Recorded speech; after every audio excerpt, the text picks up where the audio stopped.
This particular conversation, however, is more about letting go in terms of, there's an interesting backstory. I think, just I think lots of families have gone through this. The thing is that, many families don't have the opportunity to let go. So if you think about sudden death scenarios, it's Yeah. like, ah, what's left unsaid? And I know that we went through this with your mom, and, as you were going through the emotionality of it and dealing with what you had to deal with your mom being in hospital, I said to you at the time, I said, you just make sure that you are complete and that you've said everything that you need to say. Make sure that you have the conversation that matters for your mom. And I would really, in the context of letting go, I think it's really important. It's the old story of life is short. When, who do you need to let them know that you love them? Who do you need to let know that they made a difference in your life?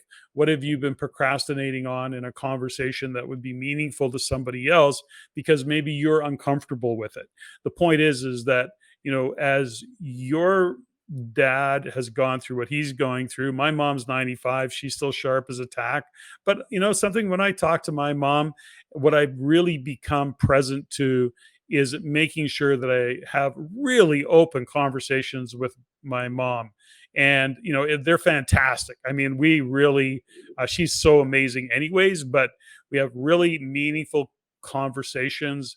I never get off the phone without telling her how much I love her and appreciate her, and I'm so glad she's my mom. And I tell her that, I can hardly wait till she's 105, and she goes, "Oh my gosh, I'm not living to 105." All those kind of fun things. But the point is that letting go, and this is aging parents, but I think letting go of any relationship and is being really conscious of consciously letting go. So, in other words, don't leave incompletions, don't leave things unsaid. Get clear to the degree that you can get clear so that you can really let go. And that's mentally and emotionally letting go. So, a little bit of kind of hopefully real life wisdom, guidance, a reminder. I think these are things that most people probably are aware of, but we would encourage you that being in it like we are right now is to not put it off, to actually have those conversations. Like I say, what have you left unsaid? Where has somebody made a difference in your life and you haven't told them, or you haven't reminded them, whatever that might be? Where are you incomplete in a conversation with somebody that you care about? And that's in that regard. So that's kind of, I think, in my context of letting go. What do you want to add? Well, it leaves me pause, and I wonder if what I'm going through now with my dad and my brother isn't more of a lesson about what we do throughout our lives. I look at the stages of my life and how many people I've had to let go of, how many scenarios, how many stories I've had, expectations had to let go of. And I'm wondering if now, as I'm going through this with my dad, is like, in a sense, if I could have learned this first. Because when I think about relationships, or I think about stages of my life where I was in high school and then in university and then the skating world and then the sports world, and then as I go through transitions, I really feel like I've let down people. I've let people down, that when I've been growing or the flow has gone in a different direction, I've had to say goodbye, and I maybe haven't done the best job. Hmm.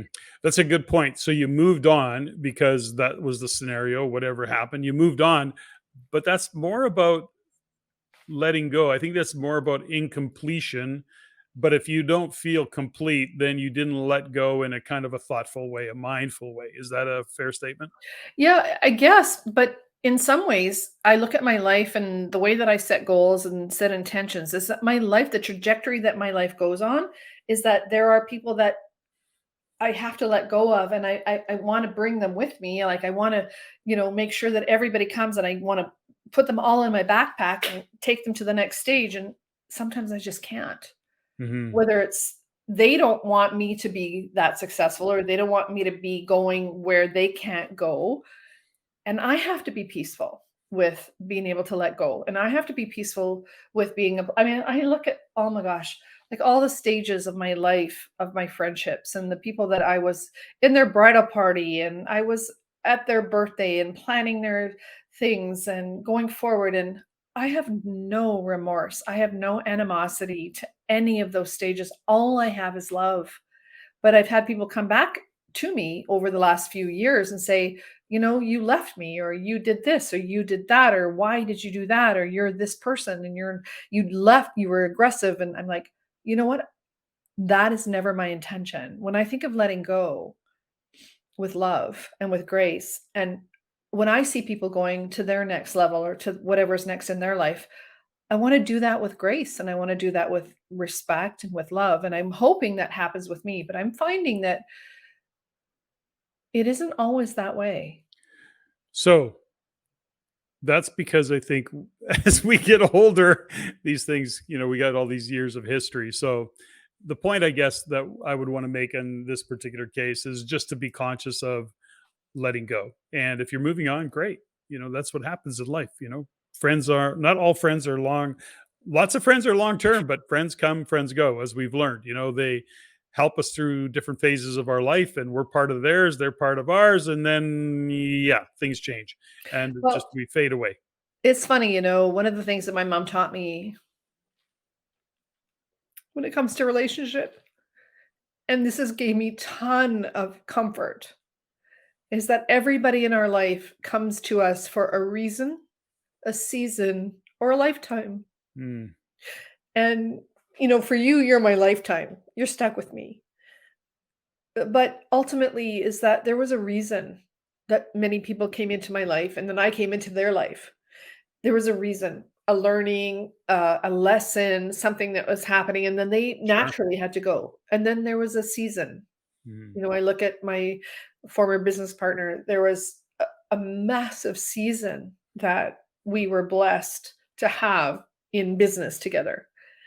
But it was a season, and I had to be able to let it go when it naturally came to an ending and not hang on to it, not make it more difficult, not make it mean something more, or not make her wrong or me wrong. Just let it go. And then there's some people that come into our lives for a lifetime. So it's a reason, a season, or a lifetime. love it.